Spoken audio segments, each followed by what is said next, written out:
Welcome back to the channel. This episode we will be looking at the first quarter of the year.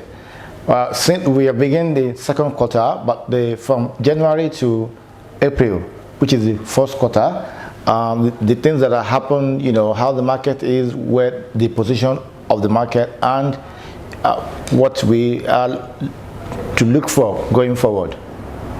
The first quarter of the year ended with S&P 500 4.9% down after about 7 quarter gains.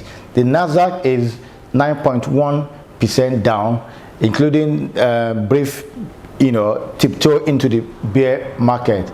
February consumer price index rose to 7.9, which is the highest in over 40 years. The Federal Reserve rate was raised from 0 to 0.25, which is 25 base point, and from 0 to 50 base point. Look, the period of free money is technically over. The geopolitical tension between Russia and Ukraine has revealed a lot, with different parties, different countries with their position, the India position, Pakistan position, the China as a peace promoter, whether its position is tenable, the European Union accusing China of not doing enough, China saying that it's promoting peace and its own foreign policy does not support any sanction. China continuing to do business with Russia, India continuing to buy cheap oil from Russia. Also, the European Union itself, the EU, most of the countries still funding Russia war technically by buying crude from Russia, which now shows the risk of depending on one nation for your source of oil. Also, for Russia is now learning a bitter lesson of putting all your reserve in USD in different nations that are able to sanction and freeze your assets. Technically, we might be looking at globalization as under threat, as globalization has never been the way it is now in the past many years. A lot of asset managers, fund managers these days, they are experiencing being in an uncharted territory. I mean, most people are used to globalization, making things from different parts of the world to reduce cost, and also the way things are now, it is showing that single reliance on currency, on commodity is under risk, and it should not continue to in that direction. Globalization, or one way or the other, you can see it as a deflationary method deflationary strategy. But with the way things are, I am not sure a lot of people have seen this kind of environment where you have where inflation over 7.9% and persist, and the rate, money rate was down from 0.25 now, and we might be seeing interest in multiple raise before the end of the year. This is a uncharted territory for everyone involved. With the tension in Europe, we all felt that after Second World War we would never see a country invading one another like Russia invaded Ukraine. These are things that no one has experienced, at least if you are within the age of 40 to 45, which is the average age of portfolio managers around the world. But with the way things are now, I'm not sure any of them has experienced this kind of environment. Let's have a look at the market itself. Let's have a look at the S&P 500, Dow Jones, and the Nasdaq. Let's see the position of the market, what they are doing. We will also have a look at the CPI data, the inflation, and we will have a look at the CBOE. That's the volatility index. Here is the technical details for Nasdaq. So far this year, we have had a turbulent year. We're still within the correction territory. Currently, we're slightly trading above 50-day moving average on its support. Well, we're on its support here, and it's a significant support. It has held in the past, and in fact, several times. So whether market is going to bounce back from here, well, it's a different. But you can see that the 20-day and 50-day moving average converge around here. So, but we are below 200-day. I mean, we're still below 200-day moving average on a daily chart, and it even look like we have been trading within this within a channel here. Also, the this was when we tiptoed into the bear market arena, but we have bounced back from here with significant numbers of bullish reversal candles, and we actually it was this 200-day moving average that held the resistance, and then we traded back.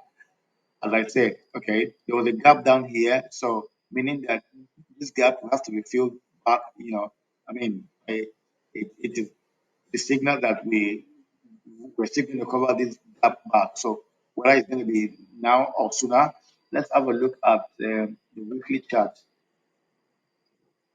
for the Nasdaq. Nasdaq year to date, here is the weekly chart. The support line has been drawn some weeks back, and I would say here is the resistance here that has held in the past. Also, we are below 20 and 50-day moving average on a weekly chart.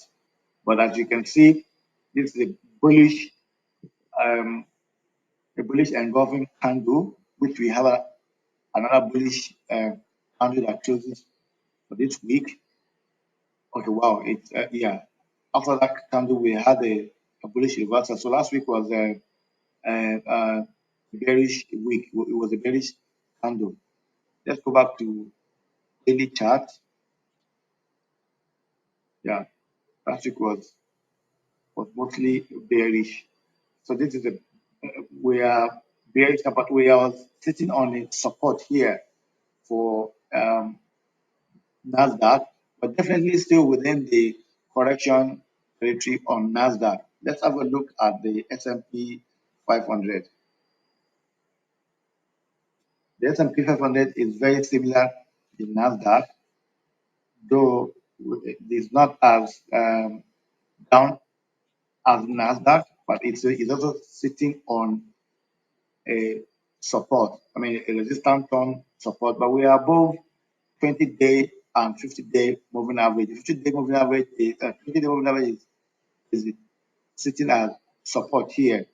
We also from the low of this year so far, we have actually bounced back with reversal, bullish reversal, and we've had many bullish candles up to this point. Then here is a retest of this level.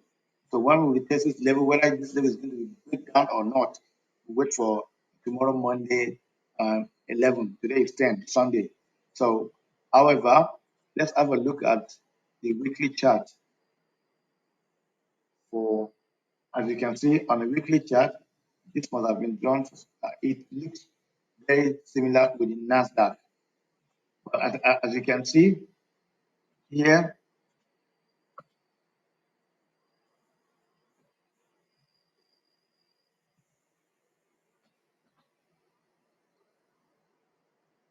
the trend is still bullish. We are within correction territory, but the trend is is still bullish.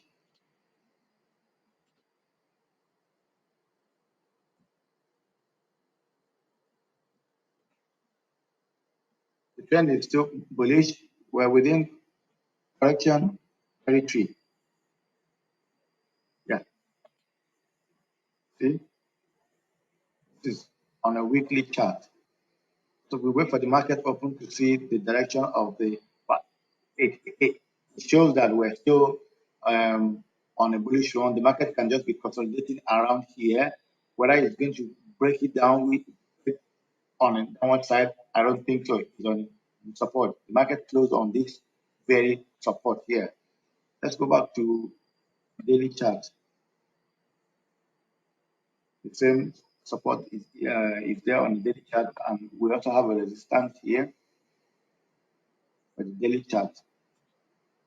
However, we're still within correction territory. Let's have a look at Dow Jones. Very similar with the S&P and Nasdaq as well. Dow Jones, we resistance on support is here, but the market closed on that very support, which is significant.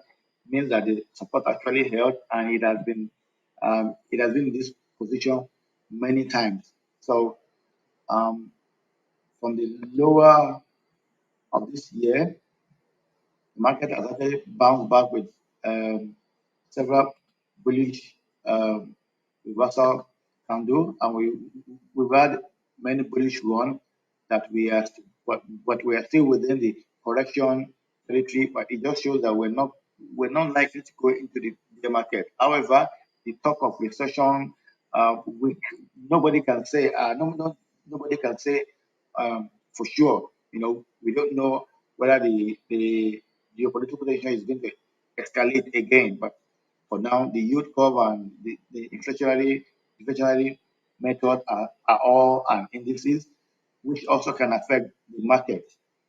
Let's have a look at it on a weekly chart.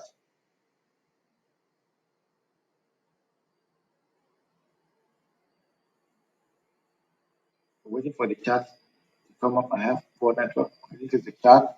So let's you can see very similar to the S&P 500. Here is the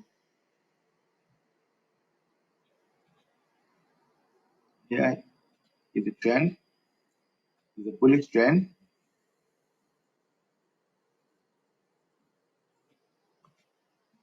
As you can see, it broke this channel here. It hit on the resistance and back down here, but we are on the support here. The market closed on the support for the Dow Jones as well, same as that of the S&P 500, but we're actually on the 220-day moving average. 20 moving average is standing as a support there. Let's have a look at it. Let's go back to daily chart. On the daily chart, we are above 20 and 50-day moving average. Actually, the 20-day moving average is here as support for this for the Dow Jones, but we are still within correction territory. Anything can still happen. Let's have a look at the volatility index, the CBOE. That will tell us what we. Here is the volatility index. Now you can see that this year so far has been very turbulent, has been very bearish. Here you can see it is actually getting better. Um, it is getting better because it actually went as high as above 35. You know, went as high as above 35. But right now we are there's a relatively some sign of relatively calm because we are within the market has closed on it 21. When we're between 19 and 19 to 21, I mean, within 17, 18, 19, there's a stability, relatively calm in the market. But once we start going above 20, 21 and higher, then the market is usually red. The volatility index measure the reaction, to the market, whether it is the negative reaction to the market, how people perceive the market. So the perceiveness is bearish. So far this year, we've had a lot of ups and downs, but we have been more bearish than bullish this year. The volatility index speaks for it. That's, the highest has been this year is about 20, okay, that's 2022, it's about 37. So, but right now, the market closed on 21.4, okay, 21.47, I'm saying about 21.16. It's still a high. So we hope the market, we hope there'll be some stability in the market, but with the inflation, the interest rate hike, the political tension, I don't see where relative calm is coming. The yield curve, the inversion yield curve, the treasury yield, there are a lot of indices that could, on the market bearish. Let, let's go back on the Nasdaq, on a weekly chart. See, you can take a with it. So we were still within the correction territory. So it's guys, be careful. Be sure that you have some defensive stocks in your portfolio. Be sure that your portfolio is well balanced, diversified with consumer staples, defensive stock. You can have some commodities, energy, just to make sure that your portfolio is well. Seen the technical details for S&P 500, Dow Jones, and Nasdaq. You have seen the volatility index, the CBOE. Please be sure you know what you are doing in the market. The geopolitical tension is weighing hard on the market. The inflation is still there. Whether we're going to recession is a different thing. The yield curve, the 10 years and 2 years inversion. Be careful.